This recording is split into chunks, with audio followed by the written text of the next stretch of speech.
শুক্রবারের ভূমিকম্পের আতঙ্ক থেকে এখনো বের হতে পারেনি ঢাকাবাসী। এত বড় ঝাঁকুনির সাক্ষী তারা স্মরণকালে আর কখনো হয়নি। তবে আতঙ্কের বিষয়টি হচ্ছে, এটা সবেমাত্রই একটা সিগন্যাল। খুব দ্রুতই আসতে যাচ্ছে আরো বড় ভূমিকম্প, যেখানে তছনছ হয়ে যেতে পারে রাজধানী ঢাকা এবং মারা যেতে পারেন প্রায় 50 লাখ মানুষ। কিন্তু ঠিক কী কারণে এতটা ঝুঁকির মুখে রাজধানী ঢাকা? বিস্তারিত থাকছে আজকের এই প্রতিবেদনে।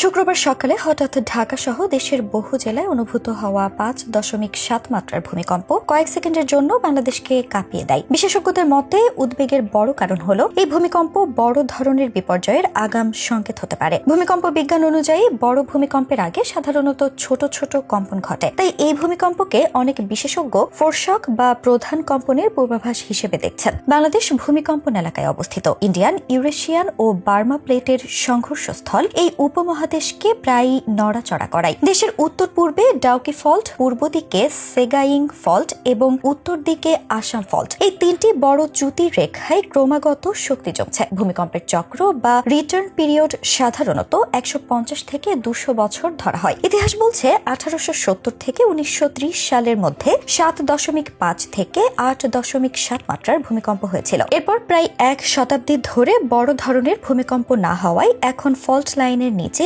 বিপুল চাপ জমে আছে বলে বিজ্ঞানীরা মনে করছেন। বিশেষত 1762 সালের আরাকান চট্টগ্রাম অঞ্চলের 8 মাত্রার বিশাল ভূমিকম্পের চক্র এখনো ফিরে আসেনি। আবার 1885 সালের ভূমিকম্পের চক্রও শিগগিরই পূর্ণ হবে। ভূতাত্ত্বিক গবেষণা বলছে ভারতের প্লেট পূর্ব দিকে বার্মা প্লেটকে ঠেলে দিচ্ছে, যার ফলে সিলেট চট্টগ্রাম বেল্টের নিচে প্রতি শতকে প্রায় 1 মিটার করে চাপ জমছে। গত 5-6 শতকে বড় কোনো ধাক্কা না হওয়ায় এখন 5 থেকে 6 মিটার চ্যুতি সৃষ্টির মতো শক্তি তৈরি হয়েছে, যা 7.5 থেকে 8 মাত্রার ভূমিকম্প ঘটাতে পারে। ঢাকা সরাসরি কোনো বড় ফল্ট লাইনের ওপর না থাকলেও সিলেট বা চট্টগ্রামে বড় ধরনের ভূমিকম্প হলে রাজধানী ভয়াবহভাবে ক্ষতিগ্রস্ত হবে, কারণ শহরের অবকাঠামো অত্যন্ত দুর্বল ও অপরিকল্পিত। জলাভূমি ভরাট করে তৈরি ভবন, অপরিকল্পিত গ্যাস ও বিদ্যুৎ লাইন, খোলা জায়গার অভাব, সরু রাস্তা, সব মিলিয়ে ঢাকা একটি উচ্চ ঝুঁকিপূর্ণ শহরে পরিণত হয়েছে। আন্তর্জাতিক বিশ্লেষণে দেখা গেছে 6.9 মাত্রার ভূমিকম্প হলে ঢাকার 40% ভবন ধসে পড়তে পারে, যার ফলে মারা যাবে লাখ লাখ মানুষ।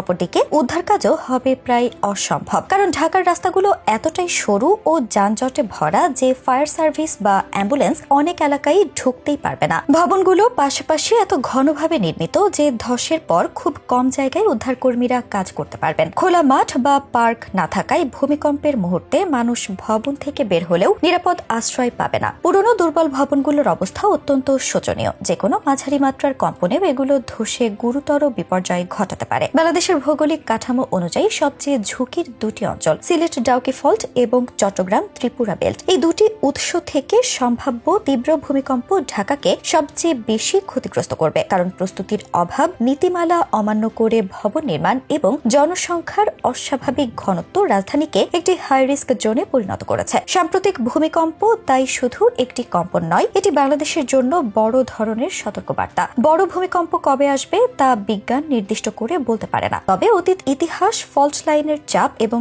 সাম্প্রতিক ছোট কম্পনগুলো একসঙ্গে ইঙ্গিত দিচ্ছে অঞ্চলটি দীর্ঘ সময় ধরে সঞ্চিত শক্তি বের হওয়ার অপেক্ষায় আছে। এখনই প্রয়োজন সচেতনতা, প্রস্তুতি এবং অবকাঠামোগত সংস্কার, কারণ প্রাকৃতিক দুর্যোগ ঠেকানো যায় না, কিন্তু আগাম সতর্কতা ও সঠিক প্রস্তুতি ক্ষয়ক্ষতি কমাতে পারে।